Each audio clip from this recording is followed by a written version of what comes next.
এই হাগলুটিক্স করার জন্য তোমাদের পেঙ্গপিতে স্যান্টনি ক্যারেক্টার একবার ইউজ করবা, তাহলে টিক্স কাজ করবে।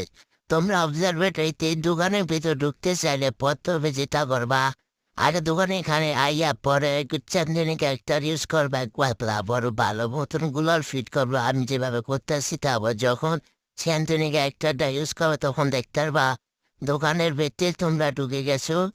এখান থেকে কিন্তু দোকান থেকে খুব সহজেই তোমাদের নিজেদের ট্রিটমেন্ট রিভাইভ দিতে পারবা, এমনকি ফ্রি রিভাইভ নিতেও পারবা। কোন এনিমি কিন্তু তোমাদের দেখবে না, এমনকি এনিমি মারতে পারবা। দেখো আমি কিভাবে এই দোকান থেকে সব কিছু কিনতে পারতাম, এখান থেকে অনেক কিছু কেনা যায়, সব কিছু কিনতে পারবা তোমরা। আর এনিমি কিন্তু তোমাদের দেখবে না, এখানে ফ্রি রিভাইভ নিলেও তোমাদের এনিমি দেখবে না। আর এখান থেকে যদি তোমরা বের হইতে চাও তাহলে দেওয়ালের মধ্যে জয়স্টিক টান দিলে দেখবা তোমরা বাইরে হয়ে যাবা।